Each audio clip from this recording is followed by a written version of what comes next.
Karena air ketika di dalamnya dilarutkan misalnya garam, ya kan, maka delta TF-nya atau TF-nya itu akan lebih kecil ketimbang TF si pelarut. Jadi ini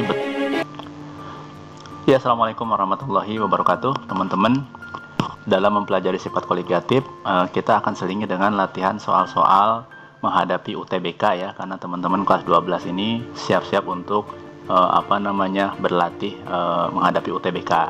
Baik, nah ini adalah Bapak pilihkan soal-soal kimia yang berkaitan dengan sifat koligatif larutan. Kita lihat nomor 1, teman-teman. Di bawah ini ya, menunjukkan fenomena yang dapat diamati dalam kehidupan sehari-hari dari fenomena berikut yang tidak menunjukkan sifat koligatif. Nah, jadi pertanyaannya adalah yang tidak menunjukkan sifat koligatif. Yuk kita bahas satu persatu. Sekarang nomor 1, titik beku air menurun ketika ditambahkan garam. Betul atau tidak? Ya, kita bahas ya, nomor 1. Oke. Nah, bagian 1 itu betul ya. Kenapa? Karena air ketika di dalamnya dilarutkan misalnya garam, ya kan? Maka delta TF-nya atau TF-nya itu akan lebih kecil ketimbang TF si pelarut. Jadi ini betul ya. Titik beku air itu akan menurun ketika ditambahkan garam. Kemudian option 2-nya, teman-teman, lobster akan mati jika disimpan dalam air tawar. Nah, lobster itu kan biasa hidup di air laut ya, di mana kadar konsentrasi garamnya itu tinggi. Oke, ketika dia disimpan di dalam air tawar, maka akan terjadi proses osmosis ya, tekanan osmotik, sehingga nanti dia bisa akan mati lobster itu. Jadi ini juga sesuai dengan prinsip tekanan osmotik ya. Oke, ini juga merupakan aplikasi dari sifat koligatif larutan. Kemudian yang ketiga, kita lihat zat anti beku ditambahkan ke dalam radiator untuk menjaga mesin mobil agar tetap dingin. Ya,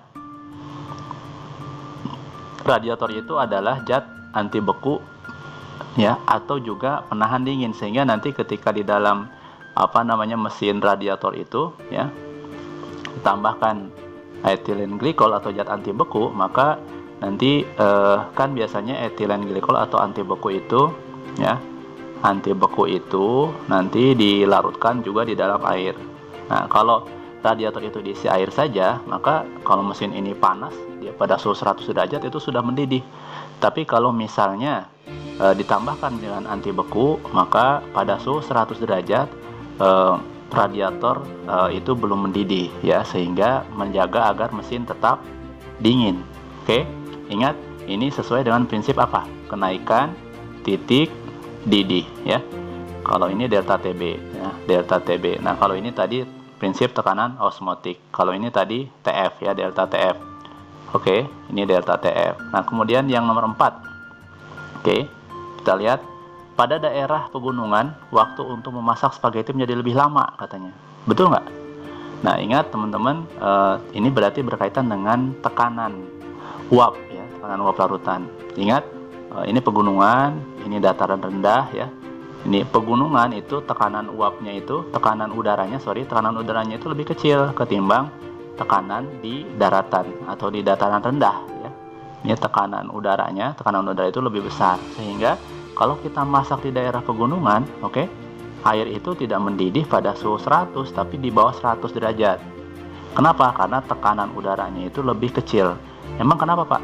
Ingat ya, kalau prinsip menguap itu adalah atau mendidih itu adalah ketika tekanan uap larutan itu akan sama atau lebih besar daripada tekanan udara.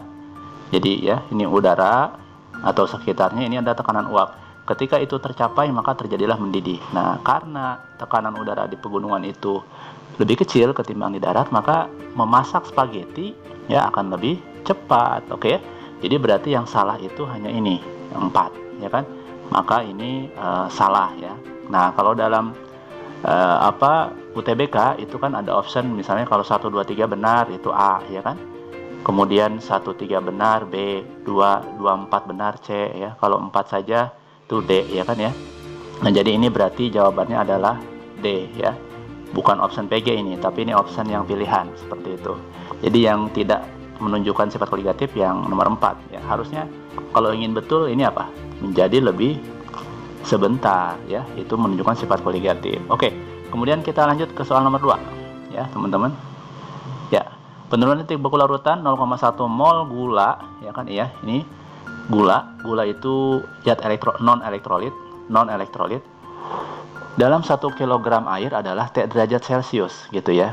Nah, oke, penurunan titik beku. Nah, berarti ini adalah delta TF ya kan. Jadi delta TF gula ya kan, ini sama dengan T derajat Celcius. Jika 0,1 mol natrium sulfat dilarutkan dalam air yang sama, maka penurunan titik bekunya berapa? Nah, ini jumlah molnya sama teman-teman ya kan ya, molnya sama, berarti yang membedakan apa? I, betul, faktor elektrolit dan non elektrolit. Maka delta TF natrium sulfat itu rumus kimianya Na2SO4 ya.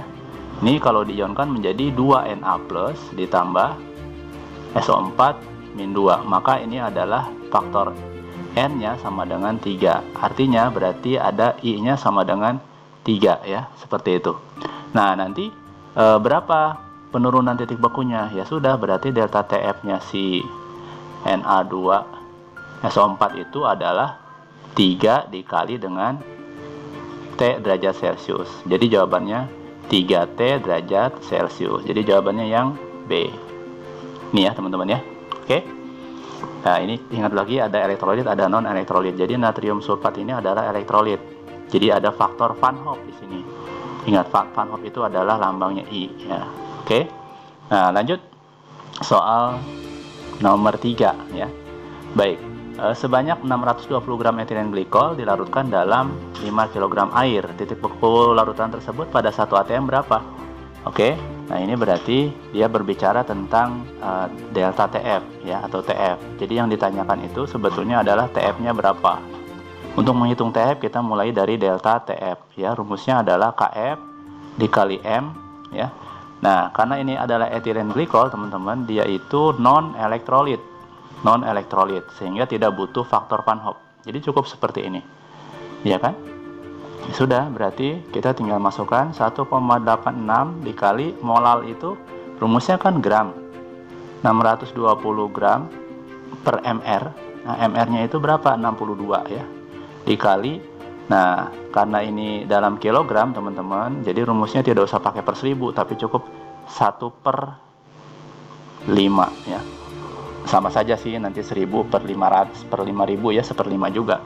Nah, udah, kita tinggal hitung saja, kita lanjutkan. Berarti 1,86 dikali, ini coret, hasilnya 10 dikali 1, 10 bagi 5 jadi 2. Nah, berapa hasilnya? Ini berarti 3,72 derajat Celcius. Nah, yang ditanyakan itu titik beku ya, titik bekunya. Berarti TF sama dengan berapa ini? TF 0 dikurangi delta TF-nya. Berapa teman-teman? TF 0 itu kan 0 derajat Celcius, suhu titik didih, titik beku air ya, dikurangi 3,72 derajat Celcius. Hasilnya berapa? Min 3,72 derajat Celcius. Tara ya, kita menemukan ini. Oke, terima kasih. Ya, ini adalah latihan-latihan soal sifat koligatif ya. Mudah-mudahan teman-teman kembali mengingat aplikasi bahwa belajar sifat koligatif nanti di UTBK atau ada zaman dulu namanya SBMPTN ini juga akan muncul ya. Seperti ini, materi latihan soal UTBK sesi 2 ya, masih membahas tentang sifat koligatif larutan. Oke. Nah, baik, kita langsung ke TKP. Agar 10 kg air tidak membeku pada suhu min 5 derajat Celcius, ya kan? Perlu ditambahkan garam NaCl. Oke. Jika diketahui KF air adalah 1,86 dan AR-nya itu bla bla bla bla, maka pernyataan berikut yang benar. Oke, kecuali. Nah, jadi kita nyari yang salah nih ya. Kecuali. Oke, baik. Coba kita hitung dulu, ini teman-teman, mungkin kita harus menjawabnya secara hitungan dulu ya. Oke, nah kalau berkaitan dengan titik beku, ya kan, membeku, berarti kita harus berbicara tentang delta TF. Oke ya, delta TF, penurunan titik beku sama dengan KF dikali M, ya kan. Nah, oke, nah karena ini adalah zat yang ditambahkan itu NaCl, teman-teman, ini adalah bersifat elektrolit. Oke. Jadi nanti ada faktor I ya, Van Hoff, maka dikalikan dengan I. Yuk, kita langsung KF-nya itu 1,86 dikali dengan molalitas, itu rumusnya apa, teman-teman? Gram per mr dikali 1000 per P atau 1 per kilogram ya. Berarti gramnya itu adalah ini yang dicari, gram.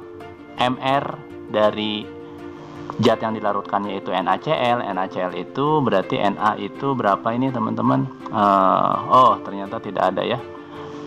Oke, NaCl itu Na itu 23, Na 23, Cl itu 35,5. Berarti kalau kita jumlahkan 58,5 ini mr-nya ya. Maka di sini 58,5 dikali 1 per 10. Oke, karena di sini sudah dalam bentuk kilogram, kita tidak usah pakai 1000 lagi, tapi 1 per 10 dikali dengan I. I-nya berapa, teman-teman? Oke, karena dia NaCl dianggap alfanya itu 1, maka dikalikan 2. Dari mana 2? Teman-teman sudah belajar tentang bagaimana menghitung faktor Van Hoff. Oke, kita lanjutkan. Nah, delta TF-nya itu sudah ketemu di sini, teman-teman nih. Ini min 5, ya kan? Ini kan delta TF. Berarti kita lanjutkan. Min 5 sama dengan Bapak ada keliru sedikit ya. Jadi jangan min 5. Min 5 itu ini adalah TF. Ini adalah TF ya. TF-nya si larutan tersebut. Oke. Maka kalau misalnya delta TF itu kan kita di sini butuh delta TF ya. Delta TF itu kan berarti si TF 0 dikurangi TF. Ini delta TF kan. Ini sama dengan hasilnya ini nih ya. 1,86 dikali gram per 58,5 dikali 1 kali 2 2, berarti jadi 2 per 10. Langsung aja jadi 1/5 ya. 1 per 5. Oke. Nah, TF0 dikurangi TF berarti 0 dikurangi min 5 ya kan. Jadi berarti berapa? Positif 5 ya. Positif 5 sama dengan 1,86 dikali gram per 58,5 dikali 1/5. Oke, kita lanjutkan. Berarti gramnya berapa, teman-teman? Ya. Berarti 5 kali 5 25 dikali 58,5 dibagi 1,86. Berapa hasilnya? Yuk kita hitung dulu. Oke, nah ternyata setelah kita hitung, teman-teman, hasilnya di sini 786,29 gram. Oke. Nah, ini apa artinya, teman-teman? Artinya bahwa pernyataan yang A itu agar tidak membeku pada suhu min 5, maka kita butuh lebih dari 786. Betul nggak? Betul kan? Ya. Kalau cuma 786 dia masih membeku pada suhu min 5 derajat Celcius. Oke. Baik. Kemudian yang B, larutan NaCl adalah elektrolit kuat. Ini betul. Ini teori, nggak usah dihitung ya. Bentuk molekul air yaitu tetrahedral. Oke, coba kita lewat dulu. Yang D, NaCl dapat terionisasi sempurna. Betul. Ya, karena dia adalah elektrolit kuat, nilai I-nya itu nilai alfanya itu sama dengan 1. Dalam air terdapat ikatan hidrogen, ini juga betul. Berarti yang salah ini, teman-teman ya. Oke. Bentuk molekul air itu kan H2O ya. H2O itu bentuknya adalah V ya, bentuk V. Dia bentuknya bentuk V ya, atau bengkok seperti itu. Oke. Nah, ini adalah soal nomor 1 ya. Baik, kemudian kita lanjut, teman-teman, soal yang terakhir. Asam benzoat MR-nya 122 sebanyak 200 mg dalam 102 gram etanol menyebabkan kenaikan titik didih 1 derajat Celcius. Besarnya tetapan kenaikan titik didih KB, berarti yang ditanyakan KB ya. Teman-teman masih ingat ya kan? Kita KB itu rumusnya adalah delta TB sama dengan KB dikali dengan M ya. Nah, asam benzoat ya, teman-teman, itu adalah zat non elektrolit ya. Jadi kita tidak usah pakai faktor I. Kita lanjutkan saja. Delta TB-nya di sini berapa? menyebabkan kenaikan titik didih 1 derajat. Nah, ini berarti kenaikan titik didih. Berarti ini 1 derajat di sini. 1 sama dengan KB, ya kan? M-nya berapa rumusnya? Massa, ya kan ya? 12,2 gram dibagi dengan MR. Udah baik banget ini soal ya. Dikali berapa? 1000 per. Nah, berapa gram etanolnya? Pelarutnya itu etanol, berarti 122. Oke. Baik, kita tinggal hitung, sederhanakan ini. 12 dibagi 122 berarti ini 0,1. 0,1 dikali 100 berarti jadi dikali 1000 jadi 100 ya. Berarti artinya KB dikali 100, ya kan? 122 lari ke sini jadi pengali, jadi 122. Maka nilai KB-nya adalah 122 dibagi 100. Berapa ini? 1,22 derajat Celcius per molal. Tara, ini jawabannya ya. 1,22 derajat Celcius per molal. Kadang soal itu kelihatannya susah, tapi sebetulnya mudah teman-teman ya. Hitungannya pun mudah. Terima kasih, selamat belajar ya. Nah, ini tadi yang sudah kita bahas. Pembahasan soal sifat koligatif larutan yang berkaitan dengan soal-soal persiapan UTBK ya, ujian untuk persiapan perguruan tinggi.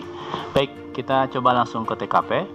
Suatu senyawa X ya, MR-nya 100 yang tidak dapat mengantarkan arus listrik, berarti ini adalah non elektrolit ya. Oke. Dilarutkan dalam 1 gram benzena ternyata memberikan penurunan titik beku sebesar 1,024 derajat Celcius. Jika diketahui harga KF benzena sekian, berapa berat senyawa? Berat senyawa itu berarti ya gram ya. Oke. Ini adalah delta TF berarti teman-teman ya. Jawabnya delta TF sama dengan KF dikali dengan M. Ya, bukan elektrolit, berarti nggak usah pakai I. Delta TF-nya berapa? Ini sudah dikasih tahu nih, 1,024. 1,024 sama dengan KF-nya itu 5,12 dikali dengan yang ditanyakan itu adalah berat, berarti anggap saja ini adalah gram. Berarti gram per MR-nya sudah ada teman-teman 100 di sini ya. 100 dikali massa pelarutnya itu 250 gram. Ya udah berarti 1000 per 250. Ini dicoret, hasilnya 4 ya. 4 dengan 100 ini jadi 25. Maka yang ditanyakan gram sama dengan 25-nya lari ke sini jadi dikali 25 dikali 1,024 dibagi dengan 5,12 ya. Oke, ini teman-teman harus cerdik nih dalam menentukan ini ya. Anggap saja ini 1,024 dan 1,2-nya tidak ada, maka 25 dibagi 5 ini pakai metode pendekatan, hasilnya adalah 5 ya. Oke, jadi kita akan langsung bisa menebak bahwa ini adalah 5 gram seperti itu tanpa pakai kalkulator. Nanti teman-teman coba boleh buktikan ya seperti itu. Oke, next soal berikutnya. Nah, ini sebanyak 45 gram suatu molekul yang rumusnya adalah H2CO X dilarutkan dalam 500 gram air ya. Oke. Jika titik beku senyawa ini 0,93, oke, ini titik beku. Berarti TF ya. Kita langsung saja hitung delta TF-nya adalah positifnya dari ini. Berarti 0,93 itu adalah delta TF. Kenapa kita perlu tahu delta TF? Karena rumus delta TF itu adalah KF dikali M, ya kan? Nah, ini karena ini senyawa asam-asaman, ini biasanya dia bersifat non elektrolit ya, H2CO itu ya. Karena sulit untuk ion, maka dia tidak pakai I. Oke, delta TF-nya kita masukkan 0,93. Oke, sama dengan KF-nya itu berapa ini? 1,86. 1,86 dikali dengan molal. Molal itu adalah gram dibagi MR. Ini gramnya ada. 45 dibagi dengan MR. Nah, MR-nya yang belum ada. Dikali masanya berapa? Ini ya 500, berarti 1000 per 500. Oke. Ya. Baik, kita selesaikan dulu. 0,93 sama dengan 1,86 dikali Ini 1000 dibagi 500 hasilnya 2. 2 dikali 45 berarti 90. 90 dibagi dengan MR ya. Jadi MR-nya adalah 1,86 dikali 90 dibagi dengan berapa? 0,93. Berapa hasilnya? Yuk, kita hitung. Alright, setelah kita hitung teman-teman ya, jadi ini hasilnya 180. Pas 180. Nah, apakah sudah menjawab soal? Sudah. Belum? Nah, yang ditanyakan adalah harga X ya. Jadi X itu ini nih, H2COX. Nah, belum menjawab soal nih, baru MR. Nah, maka H2COX ya, ini harus sama dengan MR-nya. MR-nya ini 180. 180. Ini gabungan dengan materi kelas 10 nih, ya. Rumus empiris dan rumus molekul. Baik, ARH itu 1, ya. ARH itu 1, ada di soal di sini 1 dikali 2. Maka 2 dikali X berarti 2X. 2X ditambah ARC itu 12. Mana 12? Ya, oke, ini ya, 12. 12 dikali X berarti 12X. Oke. Tambah ARO itu 16. 16 ini ya, ARO 16. 16 dikali dengan X berarti 16X. Sama dengan 180. Ini jumlahkan semua, 2 tambah 12, 14 tambah 16. Berarti 14 tambah 16 berarti 30X sama dengan 180. So, X-nya adalah 180 per 30. Berapa hasilnya? Nah, tara, ini jawabannya ya. Ini adalah materi rumus empiris dan rumus molekul. Jadi jawabannya 6. Mudah kan teman-teman? Oke, selamat belajar ya. Terima kasih. Ini aplikasi sifat koligatif dengan soal yang lain. Terima kasih. Assalamualaikum warahmatullahi wabarakatuh.